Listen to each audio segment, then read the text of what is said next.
Allir þættir samstæðvarinnar eru fáanlegir á öllum helstu hlaðvarpsveitum. Komið sæl og verið velkomin að Rauðaborðinu í umræðu sem má kalla held í skipulagsmál og borgarmál, borgarpólitík jafnvel. Til minni komin eiginlega svona þungaviktar maður í þeim málaflokki. Það er Hjálmar Sveinsson, borgarfulltrúi og bókmenntamaður líka, verði að nefna, því ég var nú að fá í hendurnar nýja þýðingu þína á eiginlega stórkostlegu verki eftir Thomas Bernhard. Bara takk fyrir að þýða það. Já, og til hamingju með bókina. Takk fyrir að lesa. Ertu búin að lesa? Ég er ekki búin að lesa. Nei, ég er ekki búin að lesa. Nei, ég byrjuð.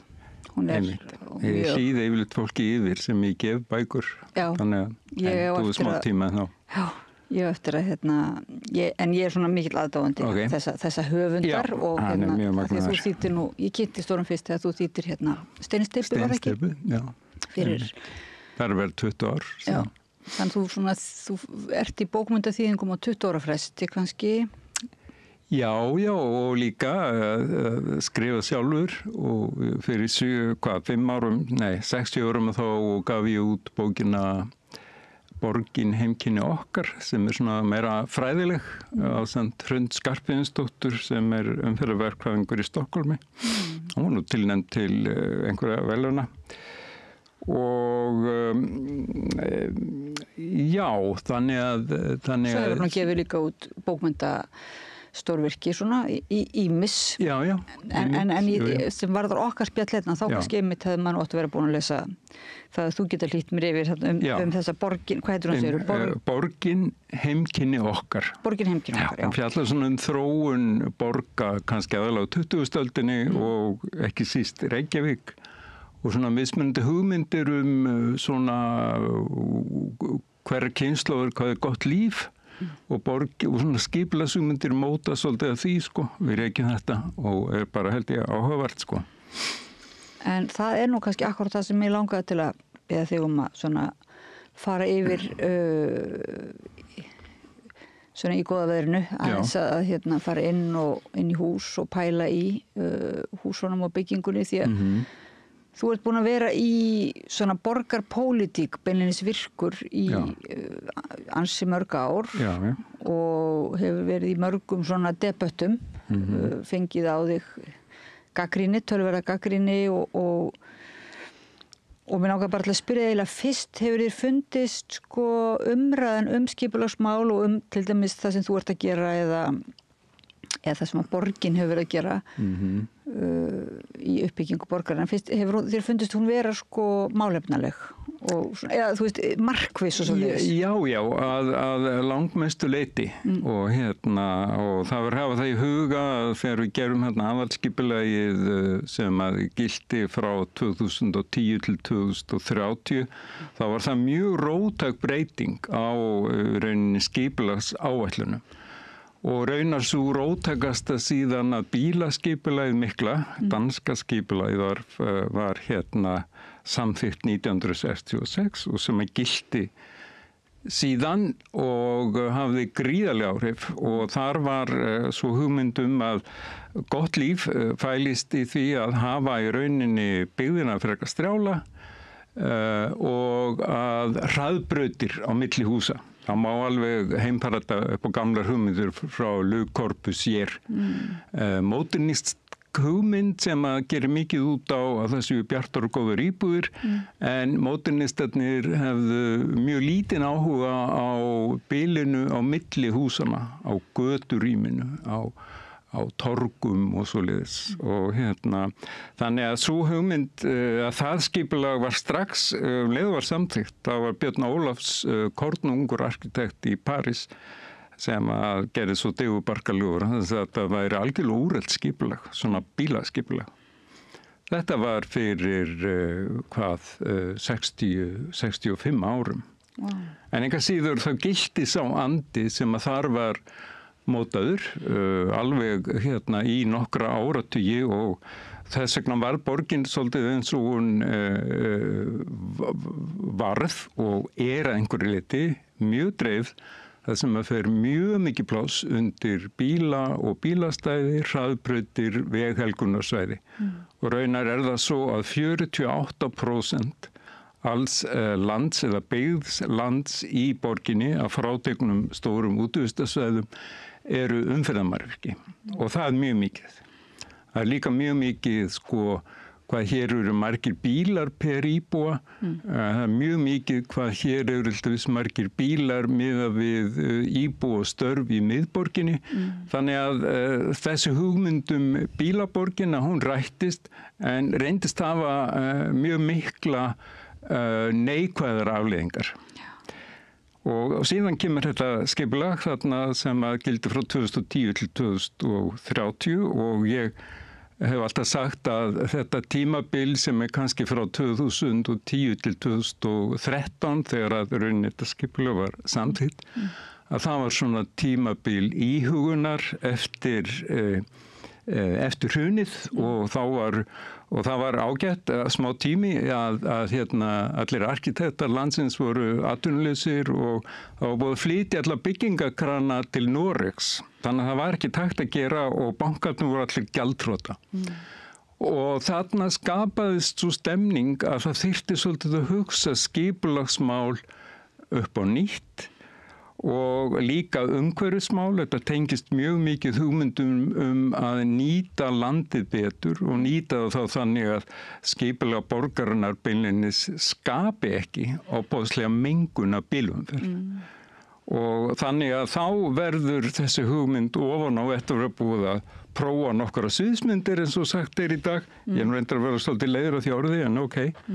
Að þéttingin yrði ekki 40%, ekki 50%, ekki 75%, heldur 90%. Og það var samþykkt af öllum flokkum í borgarstjórn 2013 og þeirri stefnu hefur verið framfylgt.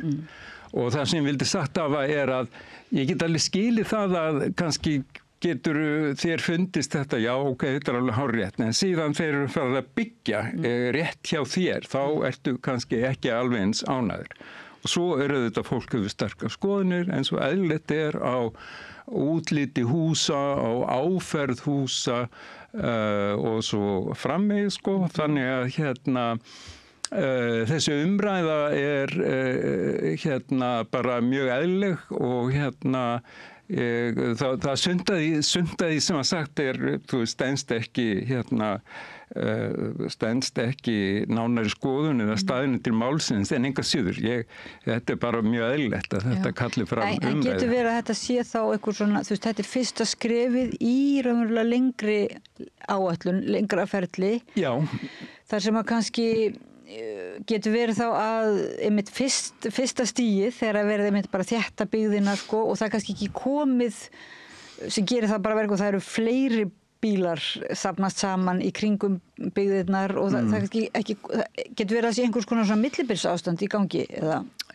Já, það má segja það má alveg segja það, en hins vegar erum við og með þessu skipulega, því að þetta skipulag, aðalskipulag var síðan framlengt fyrir 2 árum til ársins 2040. Það var út frá nýjum útreikningum væntan mannfjölda og líka út frá þeirri staðreynd að flugvöllurinn var augljóslega ekki að fara upp úr 2030, þannig að það þurfti svolítið að endurskoða ákveðna hluti. En eitt af því sem er mjög mikilvægt í þessari skipulags áætlun og framfylgd hennar, og hún ekki íslensk uppfinning, það eru nákvæmlega sömu hlutir í gangi í flestum borgum, það að stytta vegalengdir milli fólks. Það að það sé valkostur að búa í borginni án þess að vera nauðbeygð sem fjölskylda að eiga kannski 2-3 bíla. Að þú getur haft raunverulegan valkost að vera kannski bara með 1 bíl, jafnvel engan bíl. Nú það mjög að farast í vöxt að fólk nýti sér svona með svo kallar hoppbíla og það kemst að því að það þarf í rauninni ekki að bíla halda nema einu sinni í viku og það líka að leigja svona sendibíla til að skreppa út í Sorpu eða í Costco. Þannig að ég held að þetta sé alltaf breytast aldrei mikið. Svo eru hlaupahjólin. Svo eru hlaupahjólin, já, þau fara náttúrulega ekki svona langar vegulindir, en allavega það sem að gerist líka í mjög dreifri byggð að þá er mjög erfitt að vera með þjónustu, daglega þjónustu. Verslanir gefast upp, við sjáum það hérna í mörgum útkörunum, skólarnir tæmast, hringrás hverfana hefur ekki verið sem skyldi. En í þéttari byggð er miklu auðveldara að vera með þjónustu, verslun, líka almenningssamgöngur. Það er mjög erfitt að vera með öflugar, skilvirkar almenningssamgöngur í dreifðri byggð. Þannig að það eru mjög mörg svona skynsemisrök, hagkvæmnisrök, vistræn rök, mannvæn rök, myndi ég segja fyrir þessu. Auðvitað er síðan takast hlutinir misvel til. Þú veist, persónulega hefur mér sumt og bara margt hafa tekist mjög vel til, sumt ekki eins vel og ég hafði vonað. En ég er í engum vafa með það að við erum með réttri leið og auðvitað hryggjarstykkið í skipulaginu eins og það núna, aðalskipulaginu og reyndar líka svæðisskipulagi höfuðborgarsvæðisins er borgarlína sem hryggjarstykki. Það sem að byggðin verður þéttust á öllum meginstöðum við borgarlínu eins og verður hérna inn í Skeifu og Glæsibæ með fram Suðurlandsbraut og við sáum allar þær byggingar sem að þar eru þegar ristnar og eftir að rísa. Þannig að þetta er svona, hvað var að segja, svona á vissan hátt svona samgöngustýrð þétting. Já, en þangað til borgarlínan kemur og lestarkerfið svona fer að virka þá eru þessi hlaupahjól og svona það er aðeins, mann finnst eitthvað svona svolítið skrítið ástand sko, hvað er mikil umferð og það er mín tilfinning sko, að þetta geti verið, það sé eitthvað svona bil frá einu kerfi, snúa ofan á bílaborginni yfir í annars konar samgöngur sko. Og þetta lítur að vera svona stór keðja þar sem allt þarf eiginlega að virka. Alveg rétt sko og þess vegna höfum við líka lært af kanadískum umferðarsérfræðingi Jared Walker sem kom fyrir 10 árum og hann kvað upp úr það að það verið mjög mikilvægt að byrja á að byggja og koma síðan með þessar öflugu almenningssamgöngur. Ekki byrja á hraðlestakerfinu eða hraðstrætóakerfinu og byggja svo. Hann tók dæmi frá Kanada og Bandaríkjamönnum að það var mjög mikilvægt að byrja því að byggja og fá fólkið til að búa í ákveðnum klösum við fyrirhugaða borgarlínu og það væri rétta leiðin og ég held að hann hafi haft rétt fyrir sér. En hvað eru svona helstu vonbrigði? Kannski getur ekki sagt það eitthvað því þetta er pólitískt, þetta er ekki svona bara persónulegt spjall á bókmenntanóta þannig að þú lítur öxl og ert búin að vera starfandi, en getur þú samt eitthvað svona sagt, þú veist, hvað var það frá því að þú komst einmitt bara svona úr heimi fjölmiðlunar og bókmenntamenningarinnar og ferð inn í þetta alveg fullur af eldmóði að byggja upp annars konar borg. Þú veist, hvað er það sem að svona bara þið gæti ekki grunað að myndi verða svona ljón í vegi? Já, þannig það sko, það er oft fyrir ekki því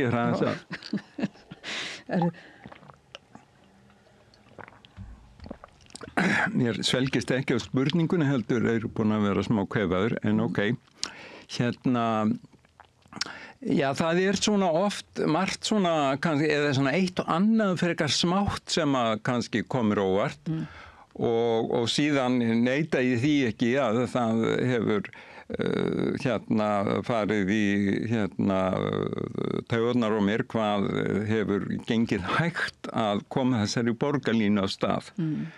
Og til að mynda að það er fyrst núna eða raunar í gær sem að Fossvogsbrúin var boðin út og ég heldur reyndar að það verkefni sé komið á þann stað að það verði ekki aftur snúið, það er algjörlega öruggt sko. Það hefur allt verið svona kannski heldur þyngri böðumum og svona segara undir tönn en ég ætti von á fyrir, ef þú spurt mig fyrir 6 árum sko, þá hefði ég sagt ok, þetta verður bara 2025, 26.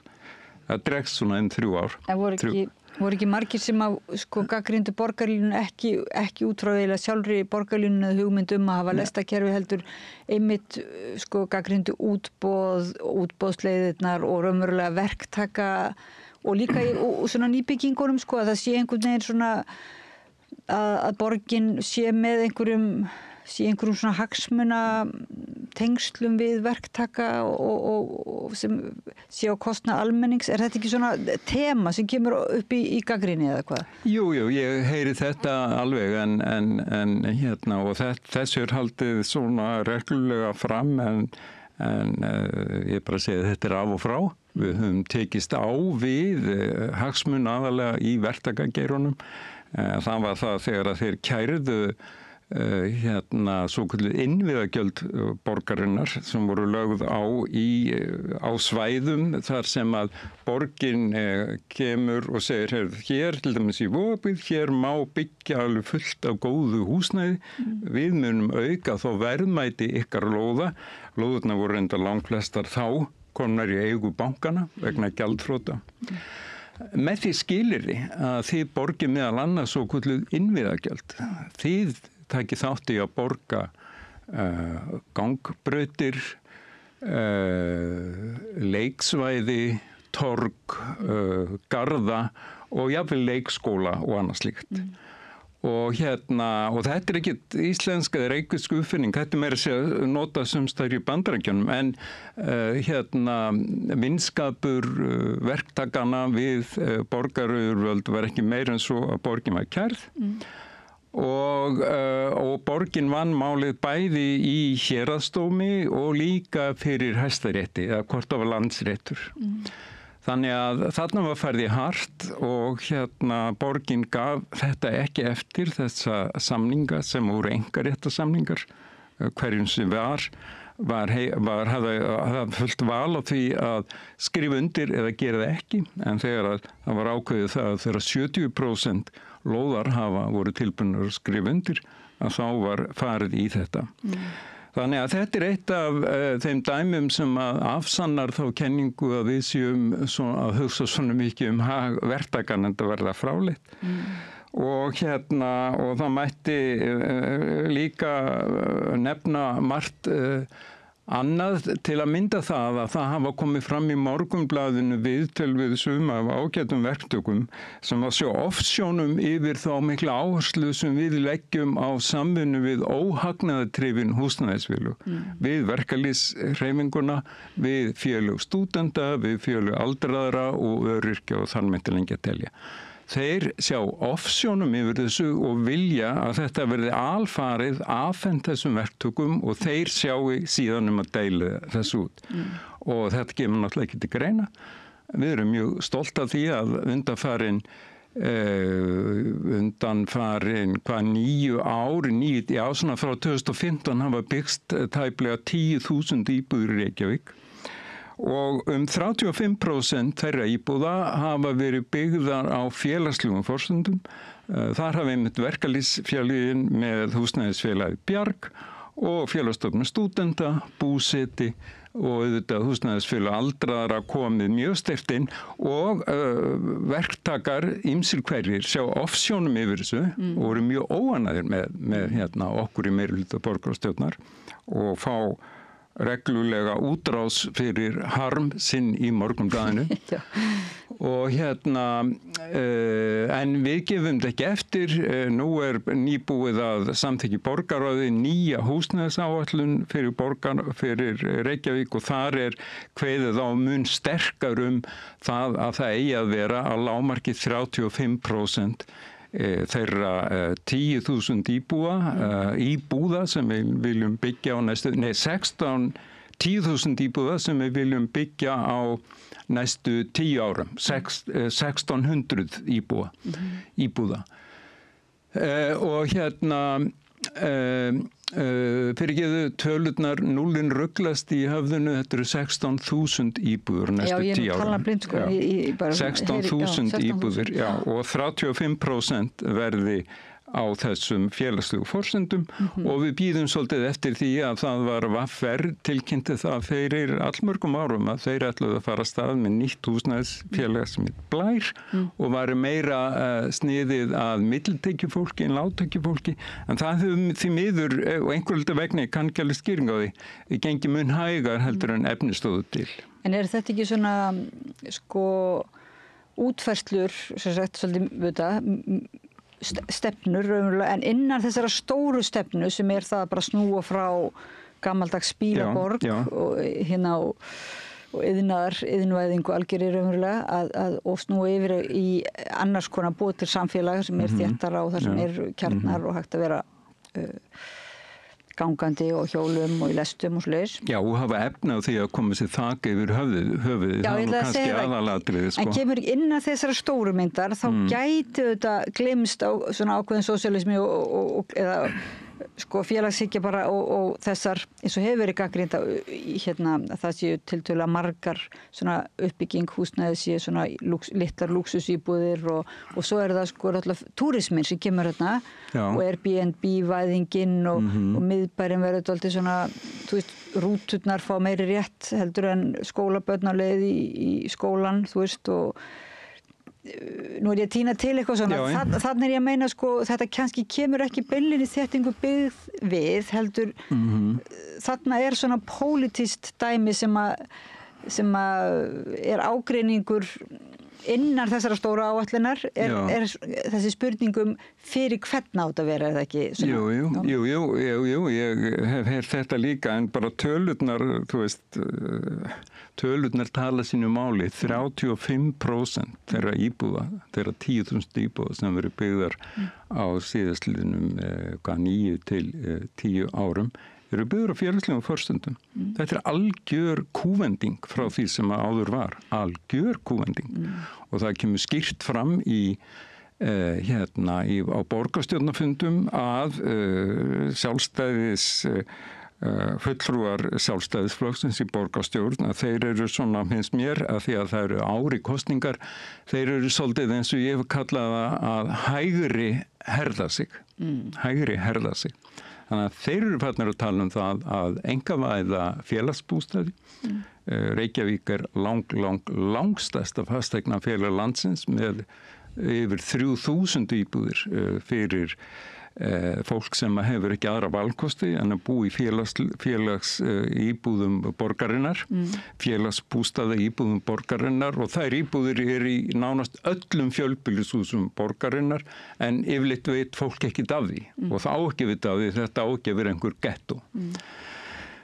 Og þetta vilja borgarfulltrúar sjálfstæðisflokksins, þeir vilja einkavæða þetta, þeir kalla það reyndar að þeir vilja gefa þessu fólki sem þarna býr kost á að kaupa íbúðuna sínar. Og maður veit alveg hvernig það mun fara, síðan mun aðrir koma og kaupa upp af þeim, skilur. Og þannig að mér finnst það afleitt hugmynd, sko.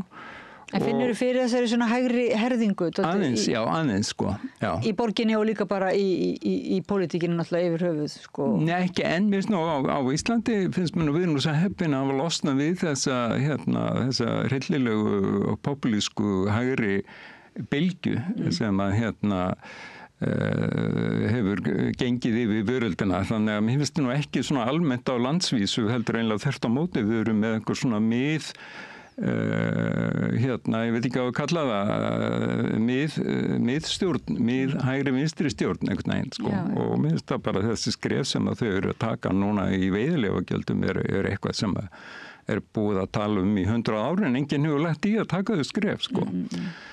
En ég bara segja, þú veist, ég er ekkert að einhvern veginn að tala illum þetta ágæta fólk í borgarstjórnarflokki, sjálfstæðisflokksins, en maður skynjar, það er komið spenningur, þessi flokkur hefur alltaf stjórna landinu meira og minna og alltaf stjórna borgin meira og minna fyrir utan síðustu 30 ár og þeim finnst það óbærilegt að vera núna hvorki ríkisstjórn, fjármálaráðuneyti og önnur ráðuneyti og heldur ekki borgina.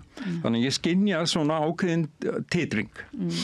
Svo ég orða það bara þannig. Já, og þá kannski þá verða þessir svona valkostir kannski skýrari eða það að segja menn verða svona það meiri kannski aftur meðvitund að akkurat borgin sé fyrir alla þessi jöfnuður, maður heyrir það líka svona meira talað það, af því það kannski ég veit ekki hvort Íslendingar héldu að bara væri orðið óþarfi að fara eitthvað að tala eitthvað jafnrétti og réttlæti því að það var eitthvað svona mýta að allir hafa það svo gott einmitt, og kannski búið að reyna svolítið að telja mönnum trú það að það séu allir en svo það svona pínu kreppu stemning er ekki? Já, já, það náttúrulega fyrst og fremst þessi húsnæðismál og þess vegna leggjum við mikla áherslu á þessari nýju húsnæðisáætlun sem að byggir á í rauninni húsnæðisáætlun sem var samþykkt 2023 milli í rauninni þáverandi borgarstjóra Dags B. Eggertssonar og þáverandi innviðaráðherra Sigurð Inga og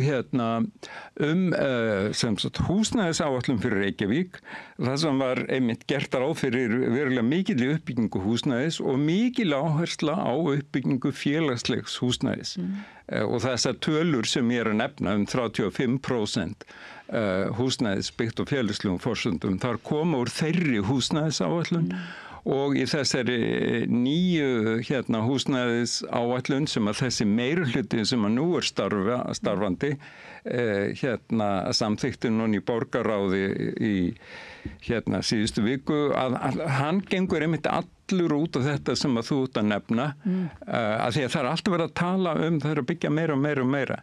Lykilorð í þeirri áætlun réttlátara húsnæðiskerfi. Húsnæðiskerfi sem að skapar meiri jöfnuð og meiri velsæld hjá fólki sem ekki hefur haft það mjög gott Og svo má nú þú veist, það alltaf gagnrýni Reykjavík, en við skulum ekki gleyma því að Reykjavík og reykjavískir skattborgarar nánast bera uppi félagslega húsnæðiskerfið á Íslandi. Það alveg ótrúlega tölur og berið þetta saman félagslegt húsnæði á hverja 1000 íbúa í Reykjavík, Garðabæ, Seltjarnarnes og þessna Kópavog líka. Þetta ótrúlega tölur að þessi bæjarfélög sem ég nefni að þau bara leggja enga áherslu á félagslegt húsnæði. Það eru yfir 70% félagslegs húsnæðis á höfuðborgarsvæðinu eru í Reykjavík. En Reykjavík eru ekki 70% íbúa höfuðborgarsvæðisins, heldur 56%.